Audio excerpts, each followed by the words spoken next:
La petite histoire du grand requin blanc. Chapitre 11. Les créatures de la surface.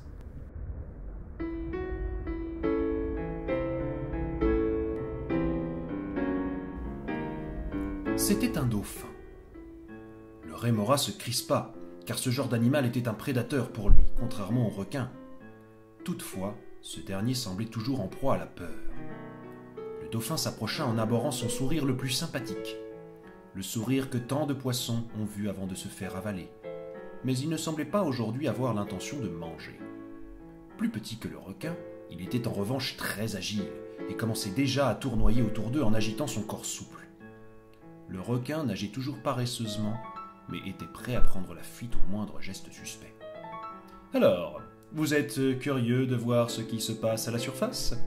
C'est plutôt rare chez les requins, et encore plus chez leurs compagnons rémora. » Le requin sembla se radoucir. Il hésita, puis dit « C'est-à-dire que je crois y avoir vu des créatures étranges, avec des formes très colorées qui vivent au-dessus de l'eau. Mais comme j'ai une mauvaise vue, je ne suis pas sûr. » Il s'attendait à ce que le dauphin se moque de lui, comme l'avaient fait la plupart des animaux qu'il avait rencontrés jusqu'à présent.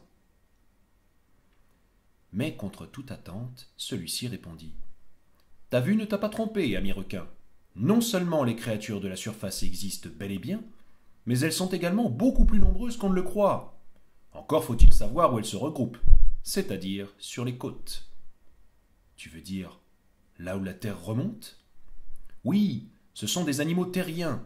Soit ils vivent sur la terre, soit ils vivent sur des sortes de morceaux de terre flottants à la surface. En tout cas, ils apprécient d'être proches de l'eau, et leurs activités y sont multiples. Ils attrapent des poissons, ils nagent très vite sur des espèces d'immenses formes plates. Je les ai même vus plusieurs fois aller sous l'eau, même s'ils n'y restaient pas longtemps. Ils semblent être à l'aise à peu près partout. Toutes ces informations achevèrent de convaincre le requin que le dauphin avait bien rencontré les créatures de la surface, et il semblait prêt à dire généreusement tout ce qu'il savait.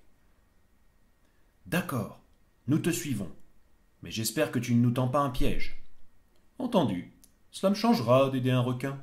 Les jeux habituels des dauphins deviennent ennuyeux. Mais tu vas nager devant.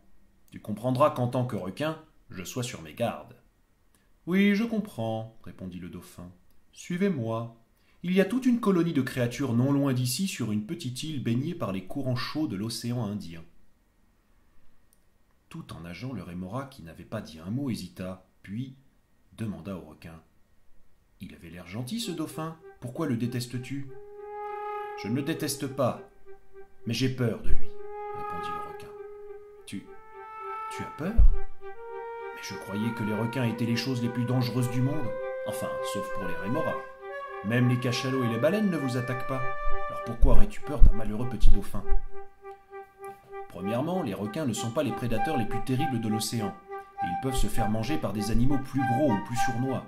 Je ne sais pas si tu as remarqué au cours de tes voyages, mais nous sommes de moins en moins nombreux dans les océans. »« Oui, en effet, » répondit le rémora. « J'ai d'ailleurs eu du mal à me trouver un logement. Deuxièmement, ce n'est pas parce qu'un animal est plus petit que toi qu'il n'est pas dangereux. Les dauphins sont rapides, agiles et intelligents, et ils adorent jouer, même si leurs jeux sont assez cruels. »« Tu veux dire qu'ils jouent avec les requins ? » ?»« Oui, quand ils sont en bande, il leur arrive d'encercler un requin et de l'attaquer par les côtés sur le foie. »« Mais ce dauphin est tout seul. »« En effet, mais rien ne l'empêche d'avoir ses copains à proximité prêts à m'attaquer au moindre signal de sa part. Les dauphins peuvent communiquer et se repérer sur de très grandes distances, et ils sont très intelligents, comme les pieuvres. »« Et tu crois que les créatures de la surface sont aussi intelligentes que les dauphins ? Parce que si c'est le cas, elles sont peut-être dangereuses. » Le dauphin qui nageait devant et qui n'avait probablement rien perdu de la conversation se tourna vers eux et dit « Nous sommes arrivés. Bienvenue à l'île de la Réunion. »